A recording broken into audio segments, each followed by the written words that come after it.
the Dallas Police Department was logging all their radio transmissions when Kennedy was shot on dicta belts. So you will read about the Dallas dicta belts from the Kennedy assassination.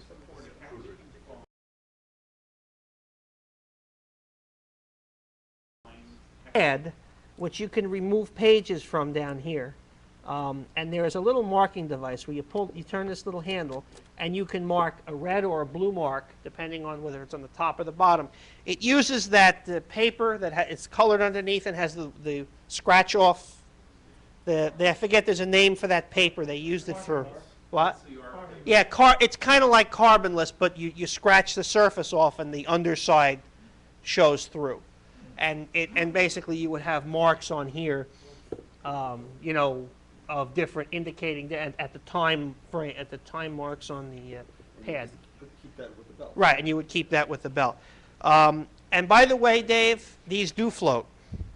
And I know that because I bought a package of these of 100 belts on eBay a couple of weeks ago for very little money. They were shipped to me, but unfortunately the box had broken open in shipping. So I came home and I pulled into my driveway only to find the box on my front porch and belts all over the front yard, floating down the driveway in the water.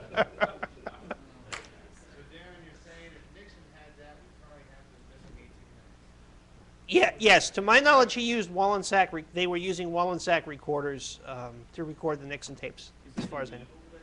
Yes, actually, there's a cut. Now, this is another interesting point. It's not cutting a groove in the belt; it's embossing a groove in the belt. Hence, there's no chip, as if when you're cutting a disc, which you would think would make it more fragile. Because if you took this on a flat surface and really put a lot of weight in it, you would de-emboss the belt, and you would actually lose the groove. And I found belts that had unfortunately been stored under a lot of weight when I was doing transcription, where one actually had a spot where the groove was gone, and every time the stylus got to that point on the belt, the stylus would move several grooves over, and I actually couldn't transcribe it. The other problem with these when they're stored flat for 50 years is they tend to develop a crease. Right? And every time it goes around, you hear thump, thump, thump. And the answer to that, and it's funny because the later machines had much smaller arbors that the belts slide on. They were further apart and smaller. The answer is an older machine with a larger arbor. And you put I take the belt, I put it on top of the refrigerator or someplace really warm, not hot, just a little warm for a while. I put it into the machine. Okay, and I run it on the machine, on another machine, which I just have a transport machine for about 5 or 10 minutes, just running around, and basically it flattens out unbelievably well after 50 years, and they play almost perfectly. If you listen really carefully, sometimes you can hear a slight, a slight speed variation when it hits the, yeah. Actually, the stuff I did for the group in San Diego was kind of neat because I was listening to these 90-year-old women who were interviewed in 1960 or 1950s and bouts with Indians, and one of them even said her family was held up by Jesse James, and it's kind of neat stuff. What? Yeah. But now the funny story behind that, and I don't want to keep going, but the really funny story is I got an email about a year ago from the San Diego Historical Society. I should say the almighty San Diego Historical Society, saying that they had read somewhere that I had this dicta belt, non-existent dicta belt machine, and then I could transcribe these belts to a digital format. So I responded and I said, yes, that's very true. I can do that. I have the machine. It's no problem. How many belts do you have? Well, we have 400 belts. I said, okay. I said, that's going to take a while. I said, I'd want to do them 50 at a time and then send them to you, and you send me the next 50. I said, just for safety reasons. First they wanted me to fly out and do this in San Diego. And I said, it's not possible. I said, the machine is finicky. I need my shop to keep the machine working, so on and so forth. Okay.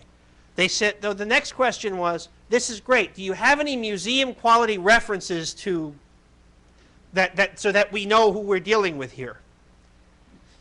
I said, well, I thought quickly, and I said, well, I've done transcription work for Dr. Alex over at the Sarnoff Library, and I gave his name, and I guess that wasn't good enough for them because I never heard from them again. I had quoted them $16 a belt fee to transcribe them. That was probably the problem. Well, no, actually, there's a guy online that'll do it for 75 apiece.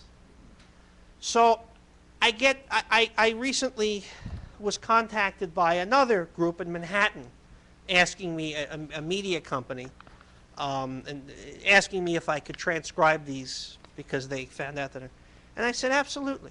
And he said, I have 18 of them.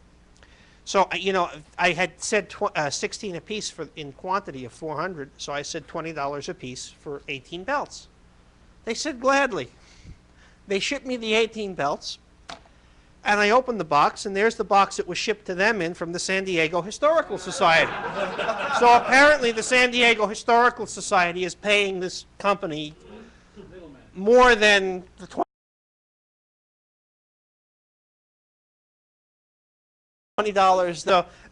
The moral of the story is, I don't know. I guess you can't be too good for anyone, right? How long does a needle last inside that? They last an amazingly long time because, once again, the cutting stylus isn't cutting; it's just embossing, and it's a sapphire stylus. What amazes me about them is the playback cartridge, which is a crystal cartridge. It's an astatic crystal cartridge made for dictaphone. They are extremely reliable, and they're almost always, when you find them, they're almost always good. And there's even a guy who has all the parts for these machines. When dictaphone kind of bequeathed themselves of parts, he wound up with all the parts, and you can still buy the cutting head for $85 and the playback head. So, I mean, this thing I have a spare, and this thing will probably be running for another 50. It's unbelievably built, unbelievably built inside.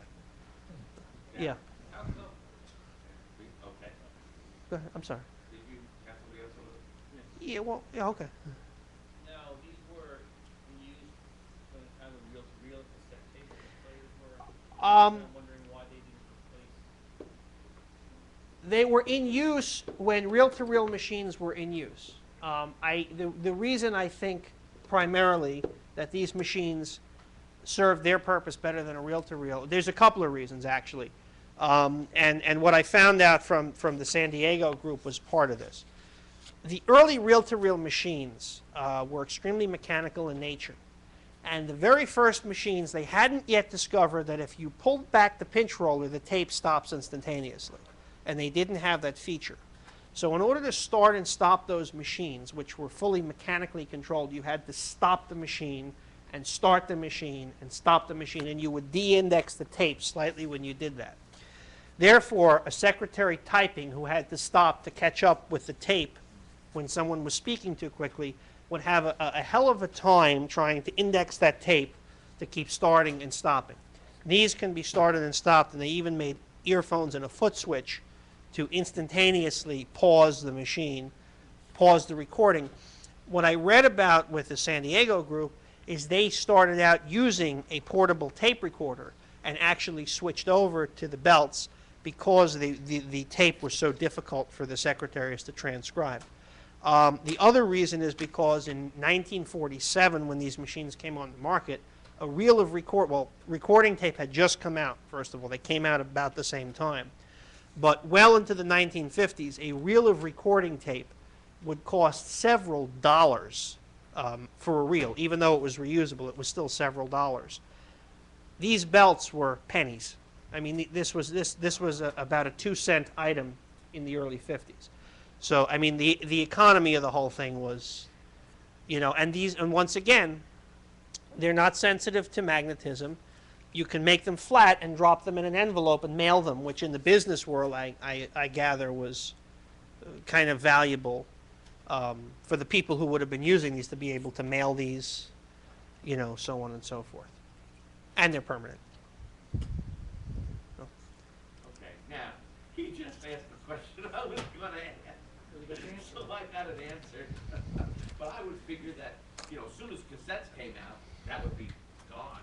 Because it's easy to just hit pause or rewind. Well, no, and essentially they were, except in court applications, Okay.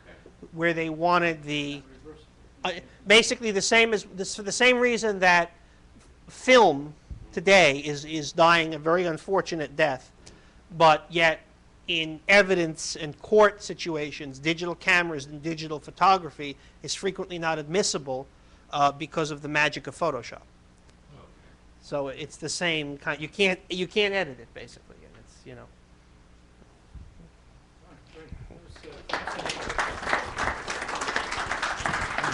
That was fascinating. Thank you, as usual. You're a wealth of information. Okay, In about 30 seconds, we'll be out of here in about but we enjoyed being here, 10, 20 and we seconds. want to hear you.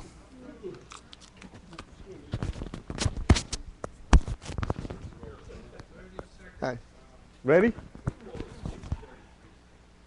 Am I on? I'm ready. Well, my name is Sal Brasindi, and about a year ago, an internet buddy of mine, Terry, from Minnesota, said, Sal, there's this item I want to know if you can pick up for me, but promise me you're not going to buy it for yourself. So I said, sure, what is it? And he showed me the link on Craigslist for this. It's a beer advertisement. So I don't remember what I think it was $30 or $40.